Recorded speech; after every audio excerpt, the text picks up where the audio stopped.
Hello दोस्तों, आज मैं आप सबके सामने परसेंटेज का पार्ट 2 लेकर आया हूँ।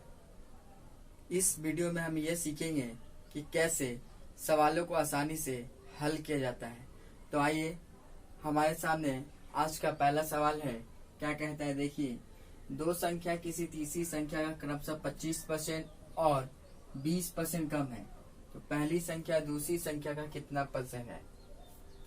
देखिए, हमें तीन संख्याएं दी हुई है, ए, बी, सी, और इसमें तीनों को तुलना करना है तीसरी संख्या से। पहली माना तीसरी संख्या 100 है, तो पहली संख्या क्या होगी, 100 माइनस 25, और दूसरी संख्या 100 माइनस 20। इस हिसाब से पहली संख्या 75, दूसरी संख्या 80 और तीसरी संख्या 100। तीसरी संख्या 100।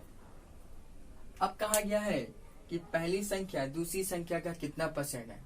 पहली संख्या दूसरी संख्या का कितना परसेंट है, तो दूसरी संख्या मेरा नीचे आएगा, पहली संख्या ऊपर, और मल्टीप्लाई 100। यहां से एक जीरो कट गया, ये 2 से कटेगा 4 बार, ये 5 बार। इस हिसाब से अगर मल्टीप्लाई 75 बचे 375 डिवाइडेड बाई 4, तो अगर इसको भाग दिया जाए तो क्या आएगा, 93.75%। तो हम कह सकते हैं कि ए बी का 93.75% है। हमने देखा पहला सवाल। अब आते हैं दूसरे सवाल की तरफ बढ़ते हैं।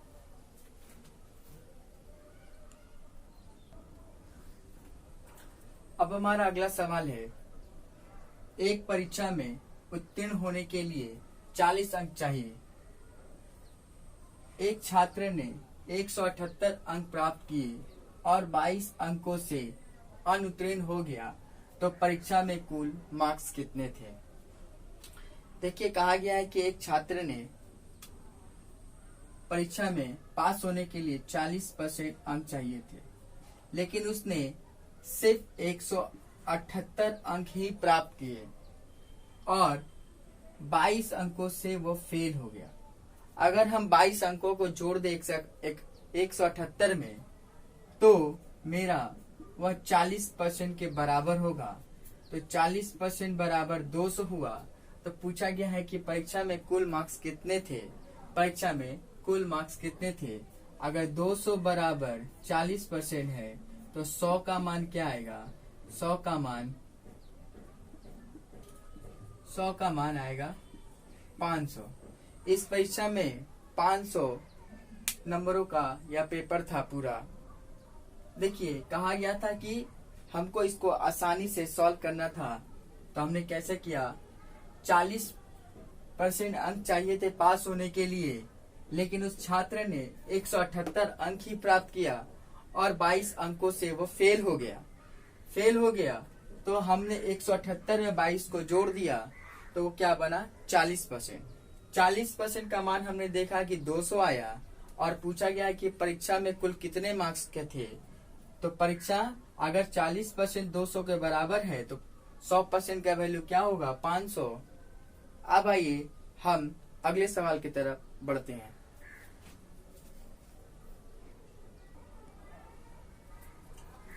अब हमारा अगला सवाल है कि एक उम्मीदवार को कुल अंकों का 30% अंक प्राप्त करना है। उसने कुल अंकों का 25% प्राप्त किया तथा 40 अंकों से फेल हो गया। तो बताना है कि अधिकतम अंक क्या है। देखिए, किसी विद्यार्थी को अगर पूरे पेपर में 30% ही प्राप्त करने हैं, लेकिन वो 25% अंक ही प्राप्त किया और वो 40 अंकों से फेल हो गया, तो अगर उसने 30 अंक पास होने के लिए चाहिए थे, तो उसने सिर्फ कितने अंक प्राप्त किए, 25%, और वो 5% से फेल हो गया। अगर वो 5% से फेल हो गया, तो 5 बराबर उसने यहाँ पे दिया गया है कि वो फेल कितने अंकों से हुआ, 40 अंकों से फेल हुआ। अगर 5 बराबर 40 है तो पूछा गया है कि अधिकतम अंक क्या थे। तो अधिकतम अंक हमको ज्ञात करने के लिए 5 को हमें 100% बनाना होगा। तो अगर 5 को अगर 100% बनाने के लिए 20 से मल्टीप्लाई करेंगे और इधर भी 20 से मल्टीप्लाई करेंगे तो ये बनेगा 100%। तो 100 का मान कितना आएगा, 800। तो हमने देखा इस सवाल को हमने बड़े आसानी से हल किया कि पूछा गया था परीक्षा में 30% एक विद्यार्थी को पास होने के लिए चाहिए थे, लेकिन उसने सिर्फ कितने अंक अर्जित किए, 25% ही अर्जित कर पाया और वो 5 अंकों से फेल हो गया। 5% से वो फेल हो गया, लेकिन कहा गया है कि वो 5% से नहीं 40 अंकों से फेल हुआ। तो 5% बराबर अगर 40 है तो मेरा अगर हमको 100 का मान चाहिए तो 100 बराबर क्या होंगे, 800। अब आइए हम अगले सवाल की तरफ बढ़ते हैं।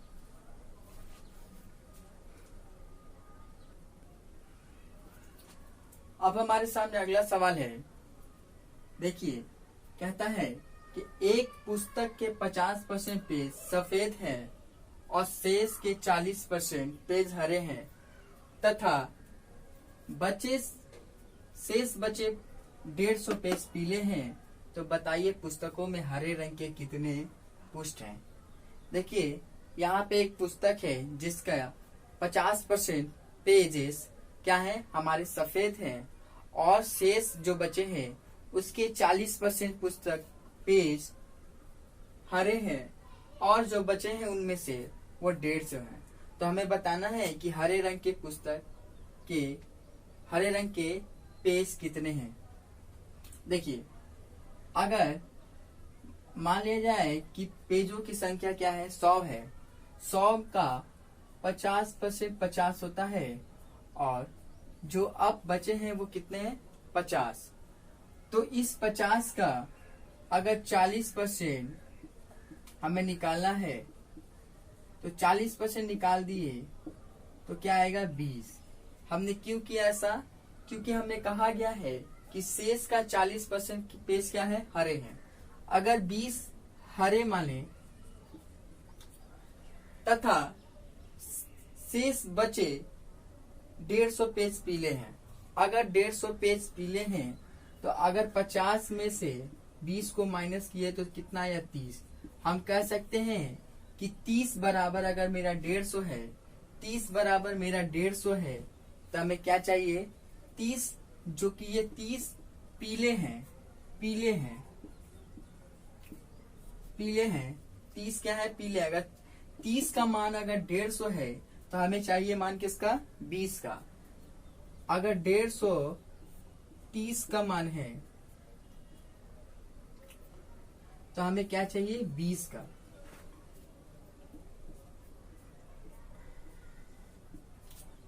तो 20 का मान क्या आएगा, 100। तो हम कह सकते हैं कि हरे रंग के पेजेस कितने हैं, 100। हमने देखा कि एक पुस्तक है जिसके आधे पेज क्या है, सफेद हैं और आधे का 40% हरे हैं और जो बच गए वो 150 पेज हैं जो कि क्या है, पीले हैं। तो हमने हाफ का हाफ किया, 50, और 50 का 40% निकाला तो 20 आया। 20 में से अगर 50 में से अगर 20 को माइनस किया तो 30 आया और 30 का मान हमें दिया गया है 150। अगर 30 बराबर अगर 150 है तो हमें किसका मान चाहिए, 20 का। तो 20 का मान क्या आएगा, 100। अब आइए अगले सवाल की तरफ बढ़ते हैं।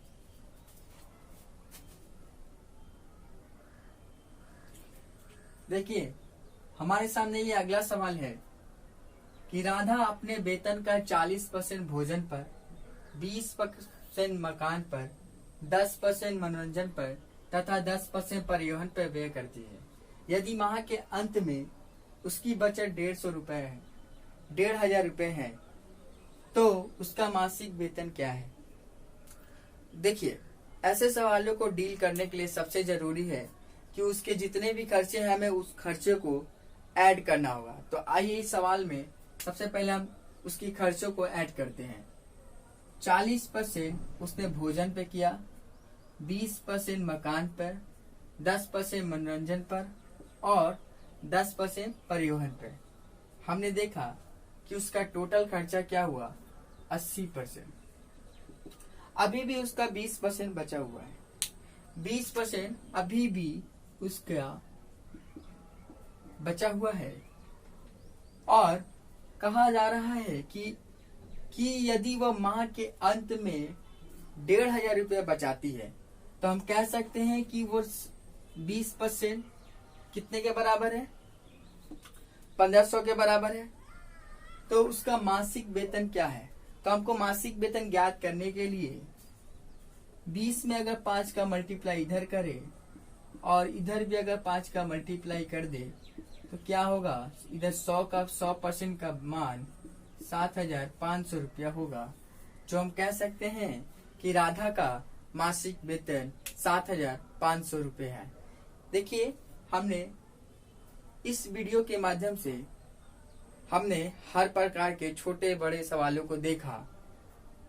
जल्द ही इसका परसेंटेज का पार्ट 3 आएगा। तो आज के लिए बस इतना ही। वीडियो को लाइक और चैनल को सब्सक्राइब जरूर कीजिएगा। धन्यवाद।